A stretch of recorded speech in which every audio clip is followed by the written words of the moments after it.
వాళ్ళకే వాళ్ళు కష్టపడి పండించిన పంటకే గిట్టుబాటు ధర వస్తే వాళ్ళు ఏ స్కీములు కూడా రైతులు కూడా అడగరని చెప్పేసి, అందుకే ప్రొడక్టివిటీ దాన్ని దృష్టిలో పెట్టుకొని మా ప్రభుత్వం, రేవంత్ రెడ్డి గారి ప్రభుత్వం అన్ని విధాల రైతులకు అన్ని సహకారం అందిస్తూ ముందు ఇంకా అభివృద్ధి కార్యక్రమాలు చాలా చేపట్టడం జరుగుతుంది.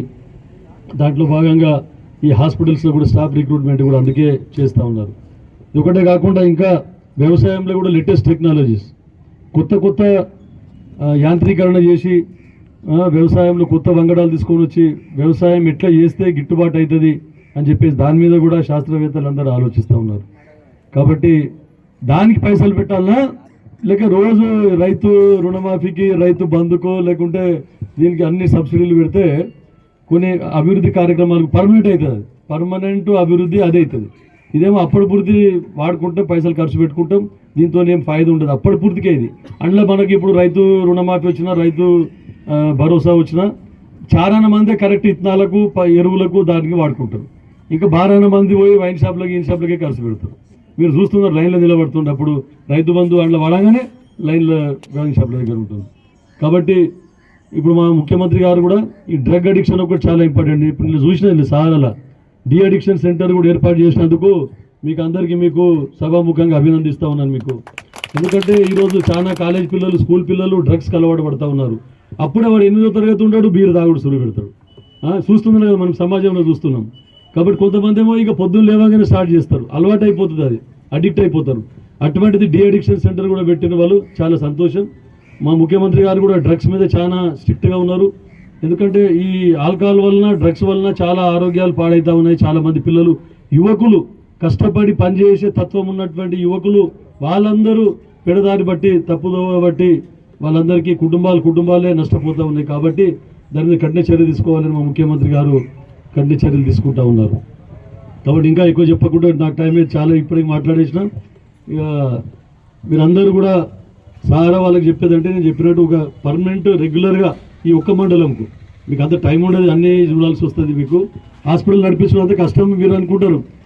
సారు 1000 రూపాయలు తక్కువ చేయమంటే తక్కువ చేయకపోయి అని చెప్తాను. నేను రోజు 5000 తక్కువ చేస్తుంటే, తక్కువ ఒక్కొక్క పేషెంట్కి 5000, రోజుకి 5 మందికైనా తక్కువ చేస్తుంటే. అయితే ఇక అయినా కూడా గుర్తుపెట్టుకోరు. అయితే కష్టకాలంలో ఇప్పుడు కార్పొరేట్ హాస్పిటల్స్ వచ్చినాయి. నేను 15 రోజులు నా దగ్గర చిన్న పిల్లగా పుట్టిన పిల్లలను తోలిస్తుంది, పిల్ల ఏడవలేదు అది ఇదని. 15 రోజులు ట్రీట్మెంట్ ఇచ్చి పేషెంట్ మంచిగా చేసి, పిల్లలు మంచిగా చేసి పంపిస్తే నా దగ్గర 1500 రూపాయలు, 2000 రూపాయలు ఛార్జ్ చేస్తుంటే. అప్పుడు నాతో ఇంక్యుబేటర్స్ లేవు, ఏం లేదు. టేబుల్ ల్యాంప్ పెట్టి, ఓన్లీ టేబుల్ ల్యాంప్ పెట్టి వార్మింగ్ చేసి ఆ పేషెంట్లకు రైల్స్ ట్యూబ్ ఫీడింగ్ ఇచ్చి ఉన్న దీంట్లోనే తర్వాత సరే ఇంక్యుబేటర్స్, వార్మర్స్ అన్నీ ట్రైన్డ్ స్టాఫ్ అందరు దొరికింది. అప్పుడు సాగా దొరకకుండే. ఒక్కొక్క గైనకాలజిస్ట్ రావాలంటే 2 లక్షలు, 6 కాలంలో 2 లక్షల రూపాయలు ఇస్తా అంటే కూడా వీడికి ఎవరు రానికి తయారు లేరు. 1,00,000 రూపాయలకు హైదరాబాద్లో 80,000 హైదరాబాద్లో పనిచేస్తుంది. ఏమంటే పిల్లల చదువు, ఆడపోవాలి, నారాయణకి వెళ్ళి రోడ్ మంచిగా లేదు, ఏం మంచిగా లేదు, ఇదే ఎప్పటికి ఇదే. అందరు డాక్టర్లు రానికే తయారు ఉండకూడదు. ఈరోజేమో ఒక్కరికంటే ఒక్కరు కాంపిటీషన్లో నారాయణగఢ్కి వస్తున్నారు. సంతోషం, ఇది ఒక శుభపరిణామం.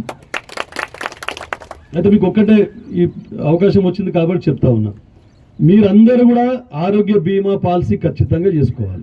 ఎందుకంటే ఈరోజు కొత్తగా వచ్చే హాస్పిటల్స్ కానీ, కార్పొరేట్ హాస్పిటల్స్ కానీ హెల్త్ ఇన్సూరెన్స్కు చాలా ఇంపార్టెన్స్ ఇస్తుంది. ఇప్పుడు మనము రాజీవ్ ఆరోగ్యశ్రీ గురించి కూడా మన ముఖ్యమంత్రి రేవంత్ రెడ్డి గారు గతంలో 5 లక్షల రూపాయల వరకు లిమిట్ ఉంటే ఇప్పుడు 10 లక్షల రూపాయల వరకు లిమిట్ చేసింది. సీఎం రిలీఫ్ ఫండ్, మీరు ప్రైవేట్ దవాఖానలో పోయి సీఎం రిలీఫ్ ఫండ్ ఎంత వస్తున్నది? ఎక్కువ 60,000 ఫిక్స్ చేసేసారు. కేసీఆర్ ఉండగానే చేసిపోయాడు, అదే కంటిన్యూ చేస్తున్నారు. 60,000 రూపాయల కంటే ఒక్కరికి ఎక్కువ వస్తలేదు. ఇక ఏదైనా రికమెండేషన్ పోయి పెట్టిస్తే ఇంకో 50,000 రూపాయలు, 30,000 రూపాయలు మళ్ళీ ఇంకో సెకండ్ విడతలు ఇస్తున్నారు తప్ప ఇస్తలేరు. మరీ చెప్తున్నారు, మీరు ఆరోగ్యశ్రీలో పోతే 10 లక్షల వరకు కూడా మీకు మొత్తం ఫ్రీ అవుతుంది ట్రీట్మెంట్. కాబట్టి అయినంత మటుకు అందరూ కూడా ఆరోగ్యశ్రీ ఉపయోగం చేసుకోండి ఈ సీఎం రిలీఫ్ ఫండ్ కంటే అని చెప్తా ఉన్నారు. కాకపోతే ఇందులోనేమో స్పెషల్ వార్డు ఉంటుండొచ్చు, మీరు మన పైసలు కడితే దాంట్లో జనరల్ వార్డు ఉంటుంది. ఆరోగ్యశ్రీలో జనరల్ వార్డులో కూడా అన్ని ఫెసిలిటీస్తో పాటు అన్ని ఫెసిలిటీస్ ఉంటాయి. కాబట్టి ఆరోగ్యశ్రీని ఎక్కువ ఉపయోగం చేసుకోవాలని చెప్పేసి దానికి ప్రభుత్వం ఇన్సూరెన్స్ చేస్తుంది.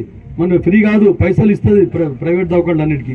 మొన్నటి వరకు గత 10 సంవత్సరాలు కేసీఆర్ గవర్నమెంట్ ఉన్నప్పుడు, టీఆర్ఎస్ గవర్నమెంట్ ఉన్నప్పుడు మొత్తం ఆరోగ్యశ్రీ పేరుకే ఆరోగ్యశ్రీ, మొత్తం ఎవరు వచ్చినా మేము షరీక్ చేసుకోమంత లేదని చెప్పి పంపిస్తుంది. ఎందుకంటే వాళ్ళకు చాలా కోట్ల రూపాయలు బకాయిలు ఉండే. ఇప్పుడు కాంగ్రెస్ ప్రభుత్వం ఏర్పడిన తర్వాత గౌరవ ముఖ్యమంత్రి రేవంత్ రెడ్డి గారి ఆధ్వర్యంలో, దామోదర్ రాజనరసింహ గారి ఆధ్వర్యంలో 500 కోట్ల రూపాయలు అన్ని కార్పొరేట్ హాస్పిటల్ అప్పులు తీర్చిన ఘనత మన ప్రభుత్వానికి. ఇప్పుడు కొన్ని షరీక్ చేసుకుంటున్నారు ఆరోగ్యశ్రీలలో. ఇంకా కూడా బకాయిలు ఉంటే అవి కూడా కట్టేస్తామని చెప్పిండ్రు. ఆరోగ్యశ్రీ 10 లక్షల దాకా ఫ్రీ ట్రీట్మెంట్ ఇస్తారు. కాబట్టి మీరు ఆరోగ్యశ్రీ ఉపయోగించుకోవాలని ఇది గవర్నమెంట్ తరఫున. అది కాకుండా మీరు రోజు ఒక 50 రూపాయలు ఖర్చు పెట్టినా, లేదు ఒక 20 రూపాయలు ఖర్చు పెట్టినా హెల్త్ ఇన్సూరెన్స్ చేసుకోవచ్చు. Compulsory health insurance. ఇప్పుడు మోటార్ సైకిళ్లకు దీనికి థర్డ్ పార్టీ ఇన్సూరెన్స్ అయినా కంపల్సరీ ఉన్నదా లేదా? ఇన్సూరెన్స్ లేకుంటే పోలీసు వాళ్ళు పట్టుకోరా? ఎవరికైనా యాక్సిడెంట్ అయితే అందులోకెళ్ళి ఇన్సూరెన్స్లోకి పైసలు చెల్లిస్తారు. వీళ్ళకి ఏమైనా కూడా ఇన్సూరెన్స్ కంపెనీకి వెళ్ళి పైసలు వస్తాయి. కాబట్టి అట్లా మనం కూడా ఆరోగ్య బీమా పథకాన్ని ఖచ్చితంగా రోజు 20 నుండి 50 రూపాయలు పెట్టుకుంటే 5 లక్షలకో 10 లక్షలకో మనం బీమా సౌకర్యం కలుగుతుంది. ఈ రోజు రేపు ఏ దవాఖానకు పోయి వారం రోజులున్నా 5-10 లక్షల కంటే తక్కువ బిల్లులు అయితే లేవు. అన్ని ధరలు పెరిగిపోయినాయి, డాక్టర్ల ఇవి పెరిగిపోయినాయి, ఏదే జీతాలు పెరిగిపోయినాయి, అన్ని కాస్ట్లు అయిపోయినాయి. కాబట్టి ఆరోగ్య బీమా గురించి మీరు ఆలోచించండి. ఎందుకంటే మీరు ఒక మాట ఏమనుకోకండి, మీరు రోజు ఒక క్వార్టర్ తాగితే ఎంత అయితే, ఎన్ని పైసలు అయితే చెప్పండి. మీరు ఎవరు ఇక తాగని అలవాటు లేని వాళ్ళు పక్కకు పెట్టు, పాపం వాళ్ళ గురించి అంటలేను. ఇంట్లో తండ్రి తాగకపోతే కొడుకన్నా తాగుతున్నాడు, కొడుకు తాగు తమ్ముడన్నా తాగుతున్నాడు, ప్రతి ఒక్కరు. ఎందుకంటే వైన్ షాప్ రిటర్న్ నడుస్తుంది. కాబట్టి 250 రూపాయలు, నాకు తెలిసి ఆ ధర క్వార్టర్ ధర 250 రూపాయల కంటే తక్కువ ఏ వైన్ షాప్ కూడా ఇస్తలేదు.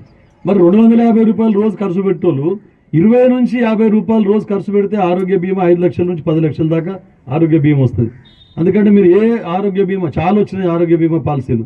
మంచిది మనకు ఏదైతే మంచి బెనిఫిట్ ఉన్నదో అటువంటి ఆరోగ్య బీమా పాలసీ ఎన్నుకొని ప్రతి ఒక్కరూ, భార్య భర్త, అత్త మామ, తర్వాత పిల్లలు, ఒక కొడుకు బిడ్డ, ఇటువంటి వాళ్ళు అందరూ కలిసి కుటుంబంలో 6 మందికి ఇన్సూరెన్స్ కవర్ అయ్యేటట్లు చేస్తే మీకు కనీసం అంటే మీకు అంతే నెలకు 200-300 రూపాయలు పడుతుండొచ్చు నాకు తెలిసేసి. సంవత్సరంకు మీకు ఒక